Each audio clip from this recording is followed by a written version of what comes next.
নমস্কার বন্ধুরা, ইন্দ্রাণীস কিচেনের আরও একটা নতুন ভিডিওতে সকলকে স্বাগত জানাই। তো আজকে আমি ডিম দিয়ে দুর্দান্ত একটা সয়াবিনের রেসিপি শেয়ার করছি। একই রকম সয়াবিনের রেসিপি খেতে খেতে যদি বোর হয়ে যান, একদম নতুনত্ব এই রেসিপিটা একবার হলে ট্রাই করতে পারেন, খেতে জাস্ট অসাধারণ হয়। তো রেসিপিটা বানানো একদমই সোজা, অল্প সময়ের মধ্যে বানিয়ে নেওয়া যায়। আর বানাতে কিন্তু একদমই ঘরোয়া সাধারণ উপকরণই ব্যবহার করা হয়েছে। তো কিভাবে বানাচ্ছি চলুন ঝটপট দেখে নেওয়া যাক সয়াবিনের এই দুর্দান্ত স্বাদের রেসিপিটা। তো বন্ধুরা, রেসিপিটা বানানোর জন্য আমি এখানে প্রয়োজন মতো সয়াবিন নিয়েছি। সয়াবিনগুলোকে খুব ভালোভাবে সেদ্ধ করে নিতে হবে। আর তার জন্য একটা পাত্রে আমি জল বসিয়ে দিয়েছি।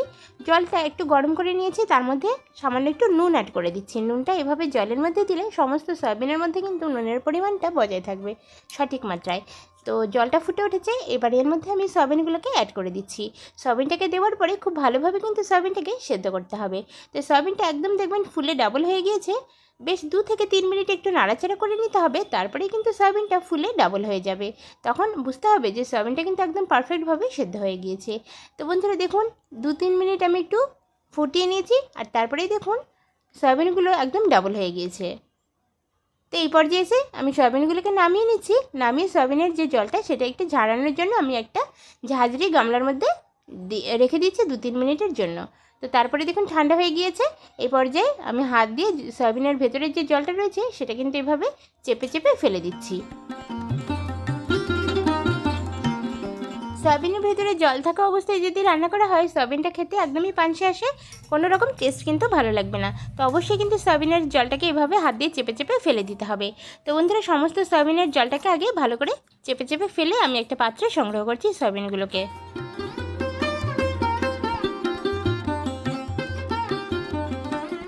সমস্ত সয়াবিন থেকে জল কিন্তু একদম ঝারিয়ে নেওয়া হয়েছে, হাত দিয়ে চেপে চেপে ফেলে দিয়েছি। এবার সয়াবিনের মধ্যে আমি কিছু জিনিস অ্যাড করছি। তো প্রথমে দেখুন নুন দিয়ে দিচ্ছি পরিমাণ মতো। নুনটা সেদ্ধ করার সময় দিয়েছিলাম, সেটা কিন্তু বুঝে অ্যাড করতে হবে। অল্প পরিমাণ নুন এখানে দিয়ে দিলাম। একই সাথে দিয়ে দিচ্ছি সামান্য পরিমাণ হলুদের গুঁড়ো।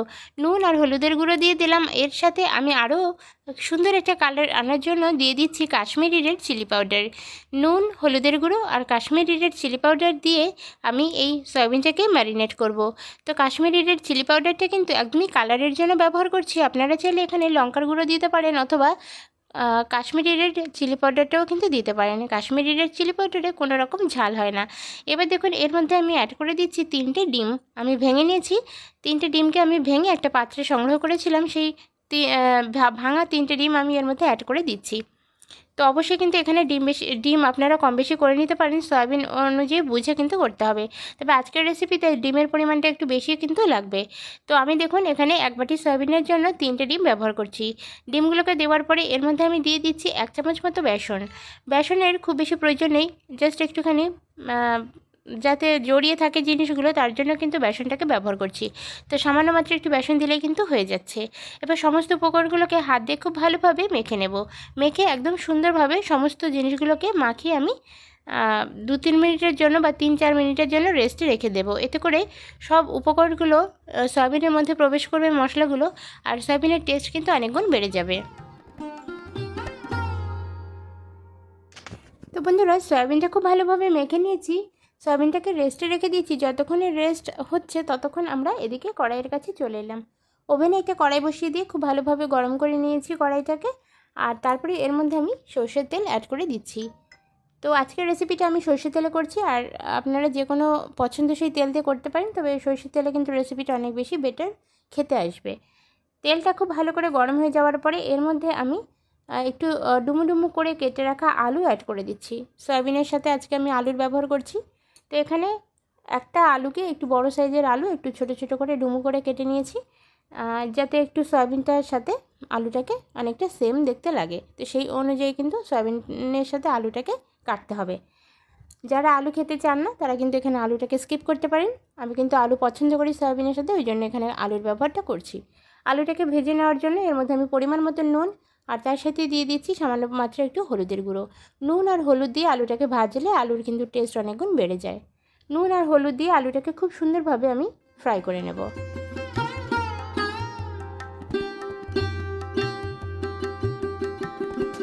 2-3 মিনিট ধরে আমি আলুটাকে ভেজে নিয়েছি, আর তারপরে দেখুন আলুটা বেশ লাল লাল কালার চলে এসেছে।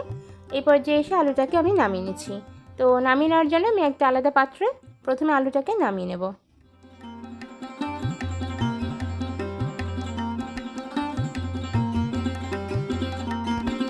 তুলে নেওয়ার পরে ওই তেলের মধ্যেই আমি সয়াবিনগুলোকে অ্যাড করে দিচ্ছি। সয়াবিনটাকেও ভেজে নেব একদম।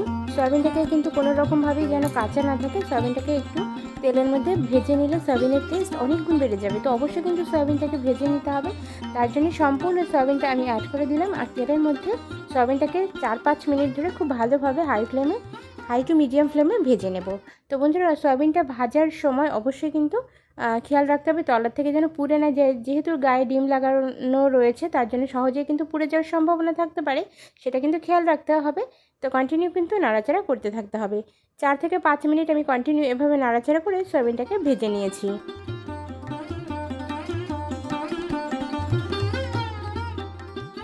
সয়াবিনটা ভাজা হতে একটু সময় লাগবে, যেহেতু অনেকটা সয়াবিন, তো ঢাকনা চাপা দিয়ে গ্যাসের ফ্লেমটাকে লো করে দিয়েছি। ভাজা হতে থাকুক। আর এদিকে দেখুন আমি একটা বাটিতে 3 টেবিল স্পুন পরিমাণ টক দই নিয়েছি। টক দইয়ের মধ্যে আমি কিছু মশলা অ্যাড করে দিচ্ছি। তো প্রথমে দেখুন এর মধ্যে দিয়ে দিচ্ছি জিরের গুঁড়ো 1/2 টেবিল স্পুন পরিমাণ। একটু জিরের গুঁড়ো বুঝে কিন্তু দিতে হবে, খুব বেশি জিরের গুঁড়ো বা গুঁড়ো মশলা কিন্তু ব্যবহার করব না। দিয়ে দিচ্ছি ধনিয়ার গুঁড়ো 1/2 টেবিল স্পুন পরিমাণ, একই সাথে হলুদের গুঁড়ো, এবং তার সাথে সুন্দর একটা কালার আনার জন্য আমি দিয়ে দিচ্ছি কাশ্মীরি রেড চিলি পাউডার। এই 4টে গুঁড়ো মশলা কিন্তু আমি অ্যাড করে দিলাম। দিয়ে খুব সুন্দরভাবে এই জিনিসগুলোকে একটা মিহি পেস্ট বানিয়ে নেব।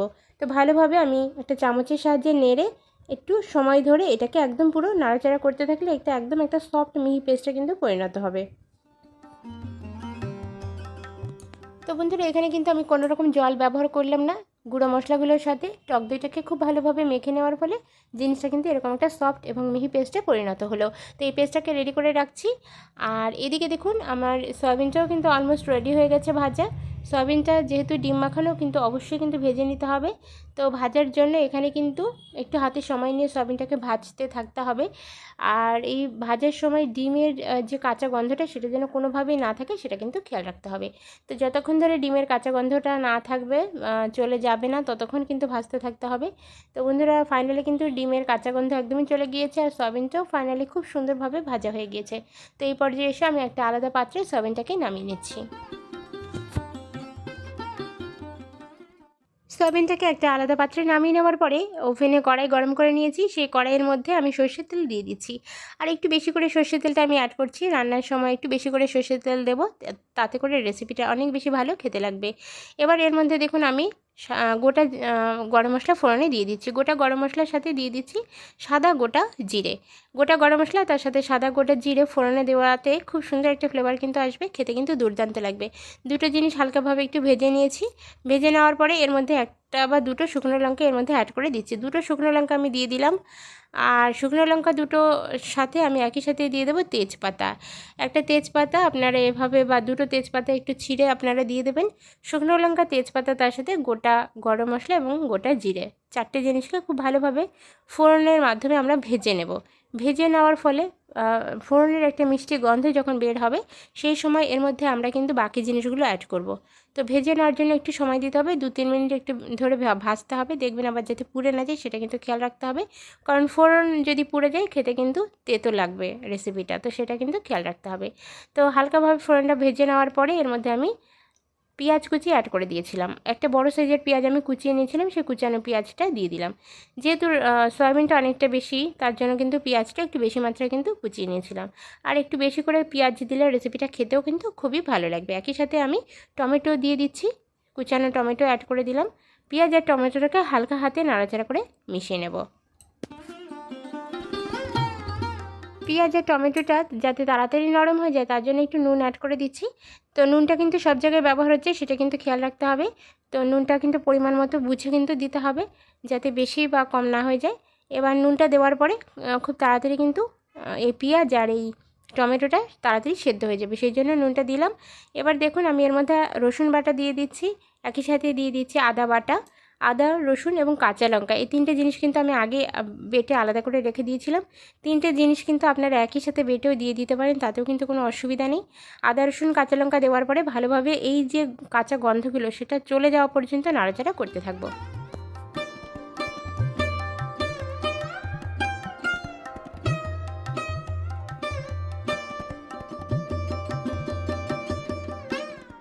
আদা রসুনের কাঁচা গন্ধ একদমই চলে গিয়েছে। এই পর্যায়ে এসে আমি টক দইয়ের সাথে যে গুঁড়ো মশলাগুলো মাখিয়ে রেখে দিয়েছিলাম সেই মশলাটাকে এর মধ্যে অ্যাড করে দিচ্ছি। আলাদা করে আর কোনো রকম গুঁড়ো মশলা কিন্তু দেওয়ার প্রয়োজন নেই। একই সাথে কিন্তু টক দইয়ের মধ্যে গুঁড়ো মশলাগুলো আমি মাখিয়ে পেস্ট করে রেখে দিয়েছি। এতে করে মশলাটা অনেক বেশি সফট হয়ে যাবে এবং জিনিসটা অনেকটা স্পাইসিও তৈরি হবে। খেতে কিন্তু দুর্দান্ত লাগবে, অনেকটা রিচনেস কিন্তু বেড়ে যাবে। তো বন্ধুরা, এখানে আমি টক দই সমেত গুঁড়ো মশলাগুলোকে অ্যাড করে দিলাম। দেওয়ার পরে খুব ভালোভাবে মশলাটাকে কষিয়ে নিতে হবে। তেল ছাড়া পর্যন্ত এই মশলাটাকে কষাতে হবে। যতটা ভালোভাবে মশলাটা কষানো যাবে ততটাই কিন্তু রেসিপিটার টেস্ট ভালো আসবে। তো সামান্য একটু জল অ্যাড করে দিচ্ছি, দিয়ে মশলাটাকে একদম তেল ছাড়া পর্যন্ত হাই ফ্লেমে কষিয়ে নিচ্ছি।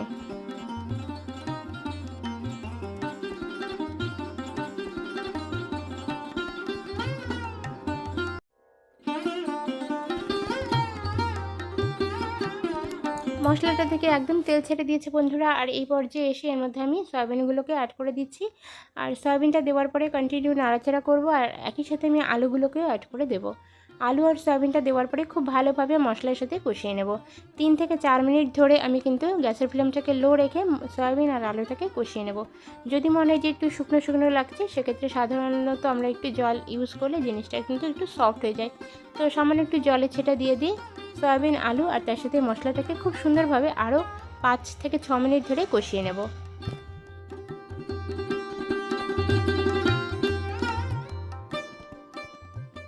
ফাইনালি সয়াবিনটা কিন্তু কষানো হয়ে গিয়েছে। আর রেসিপিটা বানিয়ে খেয়ে দেখবেন, অসাধারণ খেতে হয় বন্ধুরা, দুর্দান্ত টেস্ট হয়। রেসিপিটা যদি প্রপারভাবে বানানো যায় খেতে কিন্তু দারুণ লাগে।